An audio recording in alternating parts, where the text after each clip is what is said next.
Today we're talking with Dr. Gary Bredfeld, Chairman of the Educational Ministries Department at Moody Bible Institute in Chicago, Illinois. And recently, Gary was involved in the project of revising and updating Larry Richards' classic work, Creative Bible Teaching. Gary, it's great to have you with us today, and I want to ask you, first of all, why did you get involved in revising Creative Bible Teaching? Well, you mentioned in your intro that Creative Bible Teaching is a classic, and really it is. It's been around for 30 years. Seminarians and Bible college students and laypersons have had their training from that book in our generation. And in 30 years, Moody Press and myself discovered some things that changed. And we were looking at reprinting and came to the conclusion that a number of the illustrations needed to be updated, as well as the research behind the book. We had a goal of making it more user-friendly for this generation, so someone could pick it up and really be prepared to teach. It served for those 30 years as a textbook for seminarians and Bible college students and laypersons, and we felt it still had shelf life, it still had a place, but it needed its place better defined for this group of people that would read it today. Gary, how would you summarize exactly what is a creative Bible teacher? Well, I like to describe it as a teacher who recognizes their role. They know that they are the bridge between two worlds, between the biblical world of the text and the world of the student. And that demands all of our resources, all of our efforts to be creative in order to bridge that gap. As you were writing the book, what particular concept or truth really came clear to you personally? I think probably the importance of teaching with authority. And that doesn't happen because of who we are and how we teach. It happens because we teach what is the authoritative message of Scripture. Scripture has the authority. And it's only when we teach what Scripture teaches that we teach with authority. And so I guess what really struck me again is how important the study side is, as well as the preparation side. Both are essential. You can't really teach effectively without both.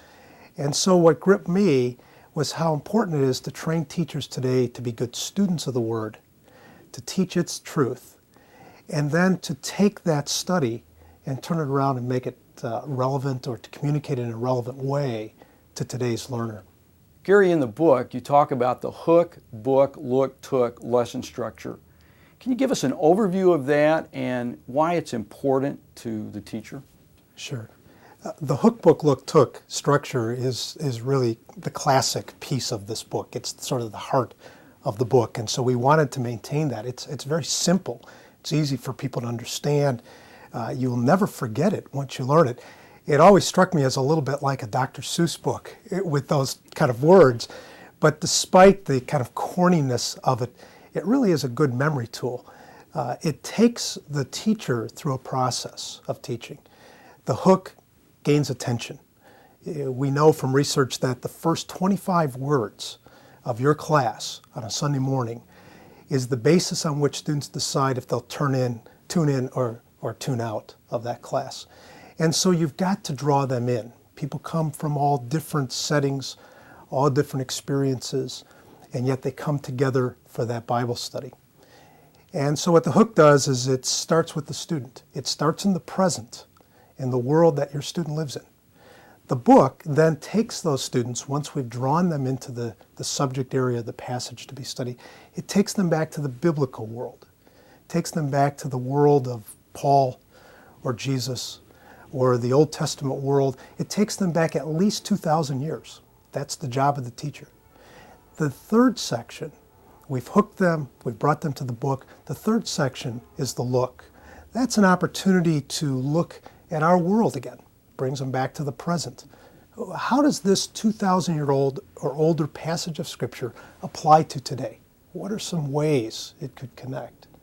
And then finally, we're not satisfied with leaving students just with some generalizations about how to apply the Bible. The took section is exactly that. It gives them something to take out of the classroom and begin to live. And so in the took section, what we're doing is moving into the future. We're saying, what am I going to do today and tomorrow from this point on to be a different person because I've studied this passage? So the flow is really simple. It goes present, hook, past, book, present, look, and then into the future with the took. Gary, in your ministry, you've had the opportunity to train literally hundreds of teachers in a number of different institutions. In your experience, what's the greatest weakness that the average beginning teacher has to overcome in order to be a creative Bible teacher? Hard to narrow it to one weakness. I guess for me there are really two things. One is the assumption that if I've studied the Bible and know it, I can then teach it. One can know the Bible well and still not be a good teacher of the Bible. Those who have that weakness tend to think that if I collect lots of good notes, everybody will be as excited about my study as I was when I collected those notes. I think the other weakness is to be very good at communicating methodology and ideas in the classroom, but to do weak study and not really get at what the Scripture really teaches and just use the Bible as kind of a springboard to my ideas, to my goals, rather than really teach the Bible. So it's that tension between those two issues that I think makes for effective teaching. Gary, watching our video today are teachers from a number of different experience levels. Some are brand new and have never really taught much, others are more experienced. But what words of encouragement would you have to them, things that could just help them to become a more creative Bible teacher? I guess my words of encouragement would be, number one, keep doing it. The Bible does have an impact on people's lives. Lives are changed because of it. Another word of encouragement is that they never go into the classroom alone. One of the wonderful things about teaching the Bible is it's always team taught, the Spirit of God and us. We are His instruments, and just the idea that we can be used of God to communicate His truth to His people is worth getting prepared for and doing from week to week.